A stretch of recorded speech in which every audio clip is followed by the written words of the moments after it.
12월 9일 목요일 NHK 뉴스입니다. 9일 오전 11시 5분 현재 카고시마행 토시마무라에서 진도 5 강의 지진이 감축됐습니다. 이 지진에 의한 쓰나미의 영향은 없습니다. 이 지진으로 카고시마현 토시마무라의 아쿠세키지마에서 진도 5강, 고다가라지마에서 진도 4가 감축됐습니다. 기상청의 관측에 따르면 신혼지는 토카라열도 근해에서는 지난 4일부터 지진이 잇따라 기상청은 앞으로 수요 동안은 지진 활동에 주의하도록 당부하고 있습니다. 새로운 경제 대책이 포함된 18세 이하에 대한 10만 원 상당의 급부와 관련해 정부는 소득 제한을 설정해 연내에 5만 원의 현금 급부를 시작하고 나머지 5만 원은 육아 관련 상품과 서비스의 사용을 한정한 쿠폰을 기본적으로 급부할 방침입니다. 정부에 따르면 현금과 쿠폰을 섞어서 급부하는 데는 사무적인 경비는 1,200억 엔으로 현금으로 일괄 급부하는 경우에 비해 900억 엔 정도 많습니다. 이에 대해 야당 제1당이 인포민주당의 이즈미 대표는 8일 중의원 본회의 대표 질문에서 쿠폰의 경비를 고려해 전에 현금 급부를 선택할 수 있도록 요구하는 데 대해 기시다 수상은 전액을 위안금으로 급부하는 것도 가능하다며 지자체의 의견을 들으면서 구체적인 운영 방법을 검토하겠다고 밝혔습니다. 정부는 오사카시의 마쓰이 시장 등 일부 지자체로부터 전액을 현금으로 급부하고 싶다는 의견이 나온 것도 고려해 지자체가 전액 현금으로 급부하는 것도 선택할 수 있도록 조정할 방침입니다. 그러나 급부금이 확실히 소비에 사용돼 육아 지원과 사업자 진행 등 정책 효과를 올리기 위해서도 계속해서 5만 엔분은 쿠폰 급부를 기본으로 삼으며 가까이에 쿠폰을 사용할 수 있는 상업시설이 없는 경우 등에 한정할 생각입니다.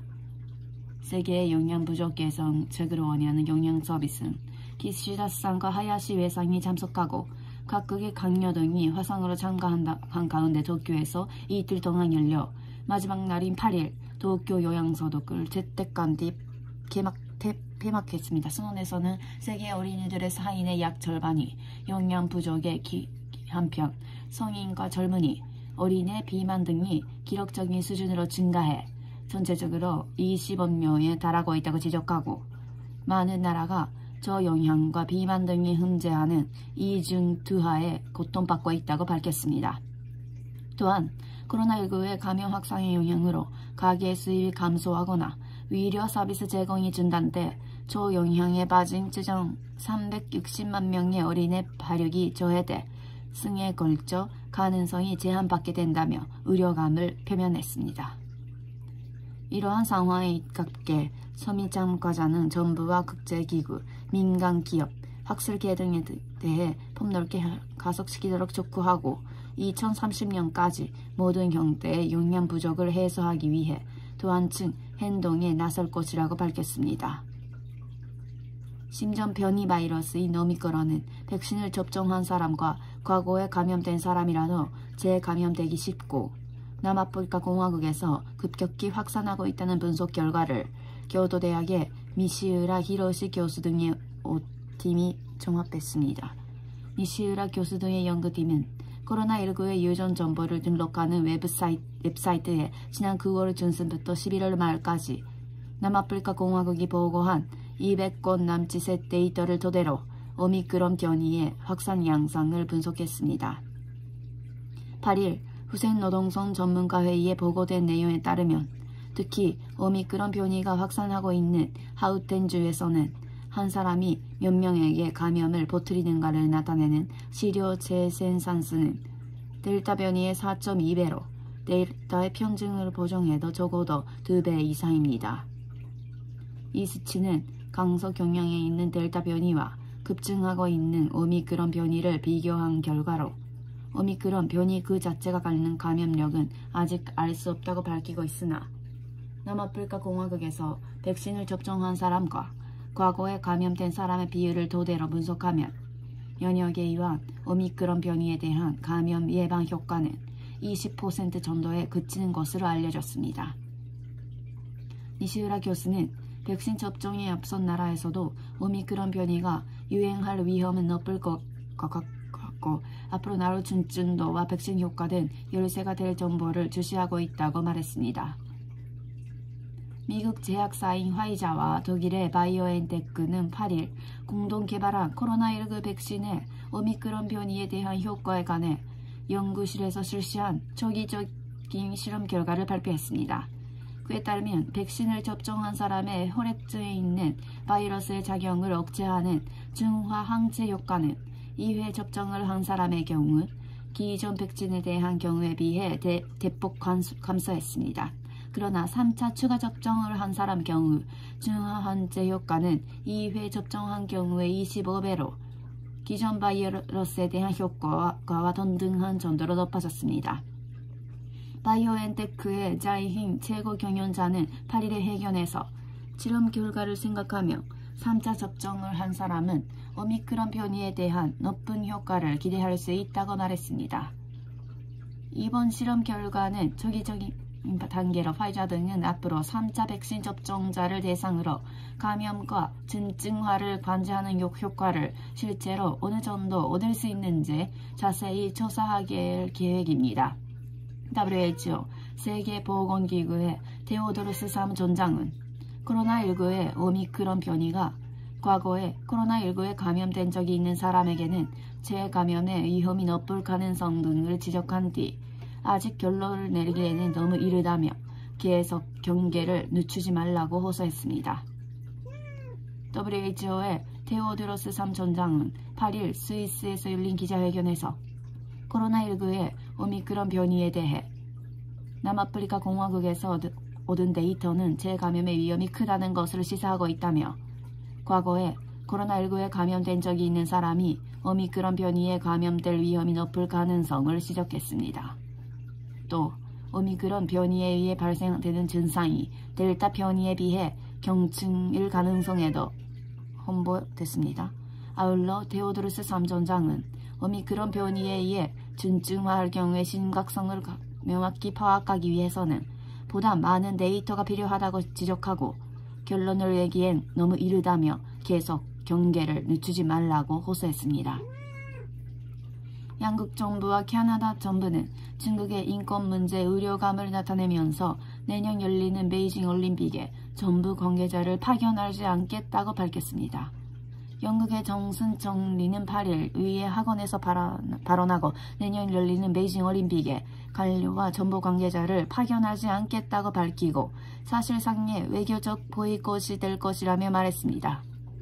또 중국의 인권 문제와 관련해 영국 정부는 중국에 대해 이런 문제를 제기하는 것을 주저하지 않으며 자신이 시진핑 국가주석과 지난번 회담했을 때 제기했다고 강조했습니다.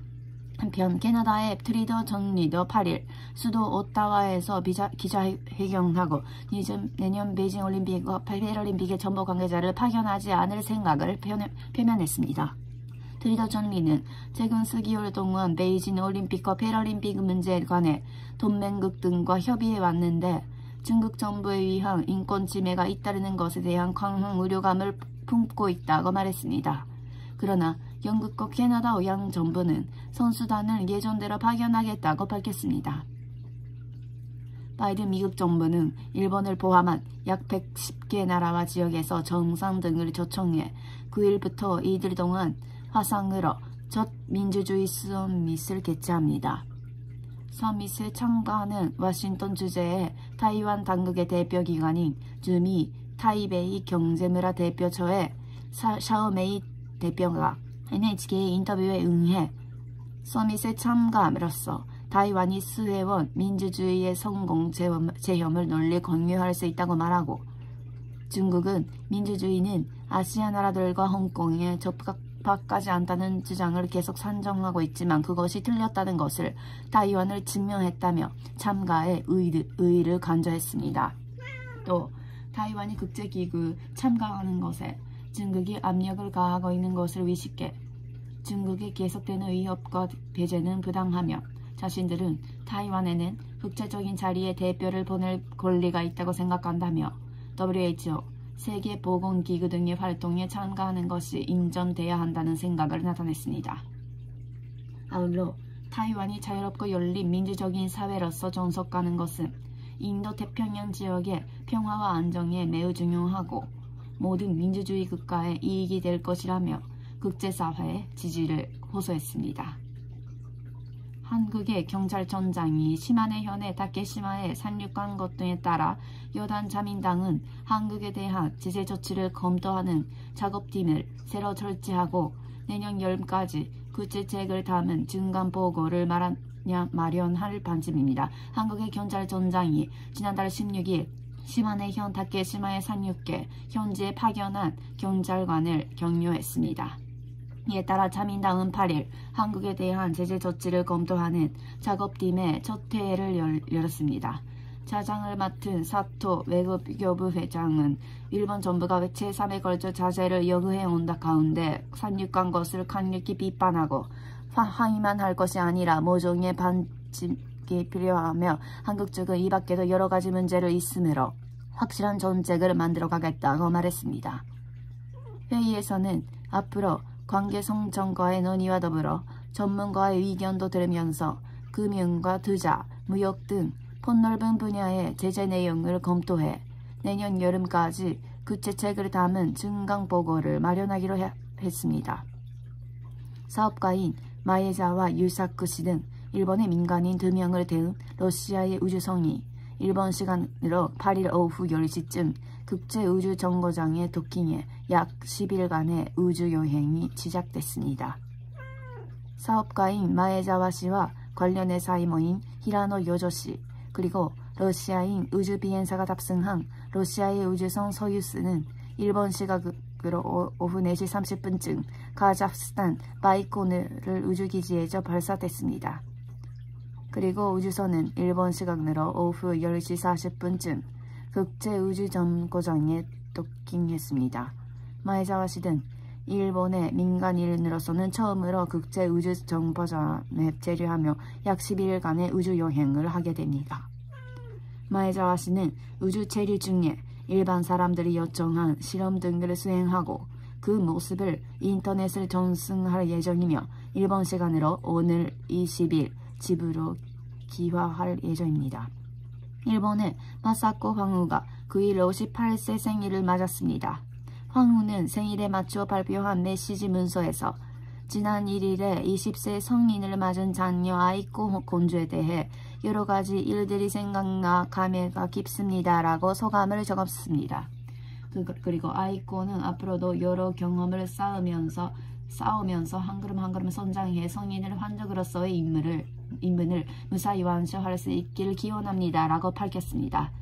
이어서 코로나19에 대해 언급하고 특히 경제적, 사회적으로 공경에 직면한 뒤에 많은 것에 마음이 아프다면서 지난해 자살자가 11년 만에 증가한 데 대해 사람이 스스로 목숨을 끊는다는 슬프고 참혹한 일이 될수록 일어나지 않도록 앞으로 더욱 모두가 염려하고 지탱하는 사회가 되기를 기원합니다 라고 적었습니다. 이상으로 뉴스를 마칩니다. NHK 여기는 도쿄입니다.